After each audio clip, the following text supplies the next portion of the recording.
હમણાં જ NFHS નો જે સર્વે આવ્યો એ મુજબ આખા દેશમાં જે સૌથી કુપોષિત જિલ્લાઓનું યાદી આવી એ 10 જિલ્લાઓની યાદીમાંથી 5 જિલ્લાઓ આપણા ગુજરાતના છે અને એમાં પણ ડાંગ હોય, પંચમહાલ હોય, નર્મદા હોય, દાહોદ હોય એવા આદિવાસી વિસ્તારના જિલ્લાઓ મોટે ભાગે આમાં છે.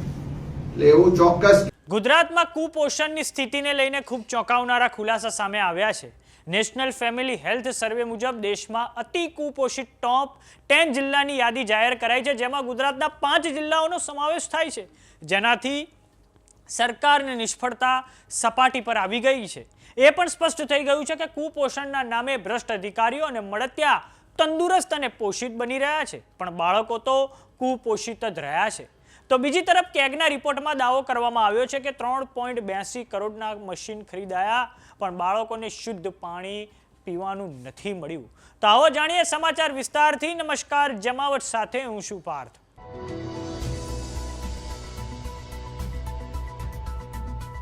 નેશનલ ફેમિલી હેલ્થ સર્વેમાં ગુજરાતમાં કુપોષણની સ્થિતિને લઈને ખૂબ ચોંકાવનારા ખુલાસા સામે આવ્યા છે, જે અંતર્ગત દેશમાં અતિ કુપોષિત ટોપ 10 જિલ્લાની યાદી જાહેર કરવામાં આવી છે, જેમાં ડાંગ, દાહોદ, નર્મદા, પંચમહાલ અને તાપી જિલ્લાનો સમાવેશ થાય છે.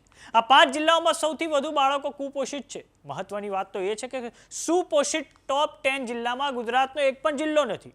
વાત કરીએ આંગણવાડી વર્કર્સની, તો આંગણવાડી વર્કર્સ આજે પણ હેરાન પરેશાન છે, કેમ કે આંગણવાડી વર્કર્સ પાસેથી અન્ય કામો લેવામાં આવે છે, અન્ય બીજી સરકારી યોજનાઓના કામોમાં તેમને જોતરી દેવામાં આવે છે. આ કારણોસર આંગણવાડી વર્કરોને બાળકો માટે સમય જ નથી હોતો. ગુજરાત હાઈકોર્ટે થોડાક સમય પહેલા ચુકાદો આપ્યા પછી સરકાર પગાર વધારો આપવા તૈયાર નથી. તો હવે કેગના રિપોર્ટમાં ખૂબ મોટો ઘટસ્ફોટ એ કરવામાં આવ્યો છે કે 3.82 કરોડના ખર્ચે મશીન ખરીદાયા છતાંય બાળકોને શુદ્ધ પીવાનું પાણી નથી મળી શક્યું. પાણી શુદ્ધ કરવાના સાધનો હજુ પણ ત્યાંના ત્યાં જ વણ વપરાયેલા પડી રહ્યા છે.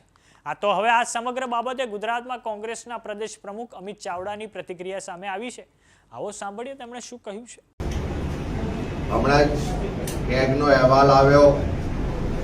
કેગના અહેવાલમાં પણ ચિંતા કરવામાં આવી કે 3 દાયકાના શાસન પછી પણ જે ભારતીય જનતા પાર્ટીની સરકાર છે, જે મોદી મોડેલ તરીકે આખા દેશમાં પબ્લિસિટીને વાહવાહી કરવામાં આવે છે, એ મોદી મોડેલના ગુજરાત સરકારના શાસનના 3 દાયકા પછી પણ ગુજરાતમાં જે ICDS કાર્યક્રમ ચાલે છે કે જેના અંતર્ગત આંગણવાડી કેન્દ્રો ચાલે અને એના માધ્યમથી કુપોષણ દૂર થાય, આપણી આવનારી પેઢી સ્વસ્થ અને સક્ષમ બને, એ માટે દર વર્ષે પ્રજાના ટેક્સના કરોડો રૂપિયા એની પાછળ ખર્ચ કરવા છતાં આટલા વર્ષો પછી પણ આજે કુપોષણનું લાંછન આપણા સૌના માથે, ગુજરાતના માથે છે. હમણાં જ NFHS નો જે સર્વે આવ્યો એ મુજબ આખા દેશમાં જે સૌથી કુપોષિત જિલ્લાઓનું યાદી આવી એ 10 જિલ્લાઓની યાદીમાંથી 5 જિલ્લાઓ આપણા ગુજરાતના છે અને એમાં પણ ડાંગ હોય, પંચમહાલ હોય, નર્મદા હોય, દાહોદ હોય એવા આદિવાસી વિસ્તારના જિલ્લાઓ મોટે ભાગે આમાં છે. એટલે એવું ચોક્કસ કહેવાય કે કરોડો રૂપિયાના ખર્ચ પછી પણ ગુજરાત સરકારની અસંવેદનશીલતાને કારણે, એની નિષ્ફળતાને કારણે આજે આખા દેશમાં આપણે નીચા જોવાપણું થાય છે. અને આટલા વર્ષોના શાસન પછી પણ જે વસ્તીના પ્રમાણમાં આંગણવાડી કેન્દ્રો હોવા જોઈએ, વસ્તીના પ્રમાણમાં જે બાળકો છે એને આ ICDS પ્રોગ્રામનો લાભ મળવો જોઈએ, એ લાભ આપવામાં પણ આ સરકાર નિષ્ફળ રહી છે એવું કેગે સ્પષ્ટ રીતે નોંધ્યું છે. સાથે સાથે એક તરફ વિકાસની વાત કરીએ, વિકાસ ને ગ્રોથ એન્જિન ગુજરાત છે એવી વાત કરીએ, ગુજરાતમાં આજે પૂરતા આંગણવાડી કેન્દ્રો તો નથી, પણ સાથે સાથે જે કેન્દ્રો છે એમાંથી પણ કેટલાય કેન્દ્રોને ભાડાના મકાનમાં બેસવું પડે છે, કેટલાય આંગણવાડી કેન્દ્રો જર્જરિત હાલતમાં છે, બાળકોને રિસ્ક લઈને એમાં બેસવું પડે છે, કેટલાય આંગણવાડી કેન્દ્રોમાં પૂરતી ટોયલેટની સુવિધાઓ નથી, કેટલી જગ્યાએ પીવાના પાણીની વ્યવસ્થાઓ નથી, કેટલી જગ્યાએ લાઇટની પણ વ્યવસ્થા નથી. એક બાજુ પીવાના પાણીની વ્યવસ્થા ના હોય, લાઇટની વ્યવસ્થા ના હોય, તેમ છતાં રાજ્ય સરકારે કરોડો રૂપિયાના આરઓ મશીન ખરીદીને કેન્દ્રોને આપ્યા છે એવું કે સ્પષ્ટ નોંધ્યું છે. એટલે ખાલી ખરીદી કરીને ભ્રષ્ટાચાર કરવામાં સરકારને રસ છે, પણ લાઇટ પાણીની વ્યવસ્થા કરવામાં સરકારને રસ નથી. એક બાજુ ઉત્સવો હોય, તાઇપા હોય, સરકારી કાર્યક્રમો હોય, ભીડ ભેગી કરવાની હોય કે પોતાના રાજકીય એજન્ડાઓની વાત કરવાની હોય, ત્યારે આંગણવાડી કેન્દ્રની બહેનોને ટાર્ગેટ આપવામાં આવે કે બસો ભરીને લાવો, આટલી બહેનો લઈ આવો. પણ જ્યારે હાઈકોર્ટ કે તેમ છતાં એને પૂરતો પગાર આપવાની વાત હોય તો સરકાર એના માટે ગંભીર નથી. એક બાજુ પૂરતા પ્રમાણમાં કેન્દ્રો ના હોય, પૂરતા પ્રમાણમાં બાળકોને એનો લાભ ના આપી શકતા હોય, એને લાઇટની, પાણીની, સારા મકાનોની વ્યવસ્થા ના હોય. આંગણવાડી જે કેન્દ્રમાં બહેનો કામ કરે છે, આંગણવાડી વર્કર ને હેલ્પર બેન, એને હાઈકોર્ટના કીધા પછી પણ પૂરતો પગાર આપતો નથી. ત્યારે કેગ દ્વારા બધી જ બાબતોને ખૂબ ગંભીરતાથી નોંધવામાં આવી છે અને એ જ બતાવે છે કે સરકાર 3 દાયકાના શાસન પછી પણ કુપોષણ દૂર કરવા માટે ગંભીર નથી અને કરોડો રૂપિયાના ખર્ચ પછી પણ સરકાર આમાં સંપૂર્ણ રીતે નિષ્ફળ હોય એવું દેખાઈ રહ્યું.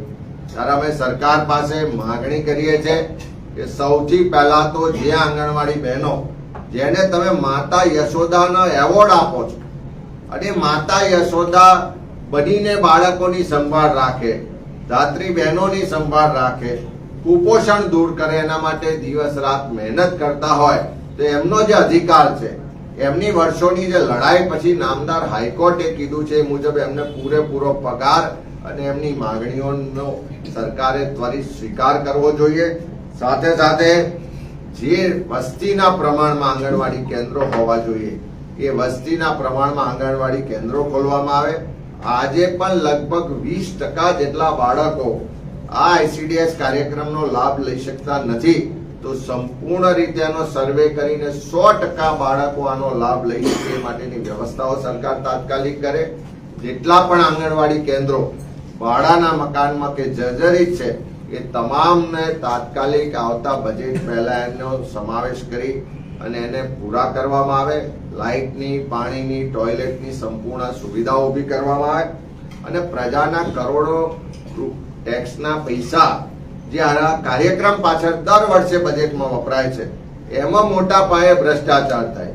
એક બાજુ આ કાર્યક્રમોથી સફળતા મળવાને બદલે ભાજપના જે મળતિયાઓ છે એ તંદુરસ્ત થઈ ગયા, જે અધિકારીઓ છે એ તંદુરસ્ત થઈ ગયા, પણ ગુજરાતનું બાળક તો કુપોષિત રહ્યું અને એમાં પણ ખાસ કરીને ગરીબ અને આદિવાસી વિસ્તારમાં જે કુપોષણનું દૂષણ છે એ દૂર કરવા માટે સરકાર તાત્કાલિક કાર્યવાહી કરે એવી માંગણી કરીએ છીએ.